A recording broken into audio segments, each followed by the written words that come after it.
கருணாநிதி பிறந்த நாளை முன்னிட்டு சென்னை மெரினா கடற்கரையில் அமைந்துள்ள அவரது நினைவிடத்தில் முதலமைச்சர் மு.க.ஸ்டாலின் மலர் வளையம் வைத்து மரியாதை செலுத்தினார்.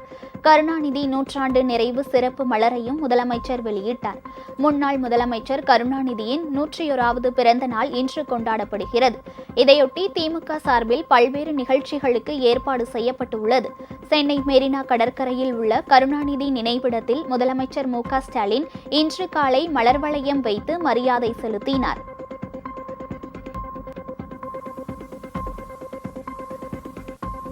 இதைத் தொடர்ந்து கருணாநிதி நூற்றாண்டு நிறைவு சிறப்பு மலரை வெளியிட்ட முதலமைச்சர் ஸ்டாலின் அங்குள்ள அரங்கில் கருணாநிதி குறித்த சிறப்பு புகைப்பட கண்காட்சி மற்றும் குறும்படத்தையும் பார்வையிட்டார். இதன் பின்னர் ஓமந்தூரார் அரசு மருத்துவமனை வளாகத்தில் அமைந்துள்ள கருணாநிதி சிலைக்கு ஸ்டாலின் மாலை அணிவித்து மரியாதை செலுத்தினார்.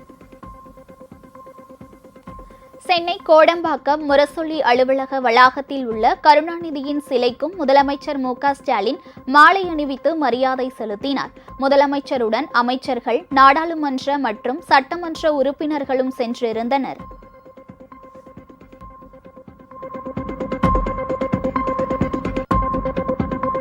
மறைந்த முன்னாள் முதல்வர் கருணாநிதியின் நூற்றாண்டு நிறைவு விழாவையொட்டி முதலமைச்சர் ஸ்டாலின் அவருடைய நினைவிடம் உள்ளிட்ட இடங்களில் காணொலியை பதிவிட்டு கருணாநிதிக்கு புகழாரம் சூட்டியுள்ளார். ஸ்டாலின் தமது எக்ஸ் வலைதள பதிவில் கருணாநிதி 100 என்ற ஹேஷ்டேக்குடன் அவருடைய நினைவிடத்தை கடந்த ஆண்டு சென்னை மெரினாவில் திறந்து வைத்தது மற்றும் அங்குள்ள அமைக்கப்பட்டுள்ள புகைப்பட கண்காட்சியை பார்வையிட்ட காணொலியை வெளியிட்டுள்ளார்.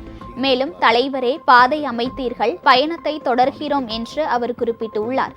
கருணாநிதி பெயரிலான பன்னோக்கு உயர் சிறப்பு மருத்துவமனை, கிளாம்பாக்கம் பேருந்து முனையம், திருவாரூரில் கருணாநிதிக்கு நினைவிடம், மதுரையில் ஜல்லிக்கட்டுக்கு தனி மைதானம் திறக்கப்பட்டதன் காணொலிகளையும் ஸ்டாலின் பதிவிட்டுள்ளார். திமுக நாடாளுமன்ற உறுப்பினர் கனிமொழி தனது சமூக வலைதள பதிவில் நவீன தமிழ்நாட்டின் வளர்ச்சியின் ஒவ்வொரு சுவடியிலும் கருணாநிதி கம்பீரமாக விளங்குகிறார் என்று கூறியுள்ளார். இன்னும் எத்தனை நூற்றாண்டுகள் வந்தாலும் தமிழினத்திற்கு அவர் ஆற்றிய தொண்டும் பங்களிப்பும் காலத்தால் அழியாத வரலாறாக விளங்கும் என்றும், கருணாநிதியின் புகழ் வாழ்க, வெல்க தமிழ்நாடு என்றும் கனிமொழி அதில் குறிப்பிட்டுள்ளார். உங்கள் ராஜ் நியூஸ் தொலைக்காட்சியில் திங்கள் முதல் வெள்ளி வரை தினந்தோறும் பிற்பகல் 2 மணிக்கு உங்கள் பகுதியில் உள்ள குறைகளை நேரலையில் தெரிவிக்கும் புகார் பெட்டி நிகழ்ச்சி. பங்கு பெறுங்கள், பயனடையுங்கள், காணத் தவறாதீர்கள்.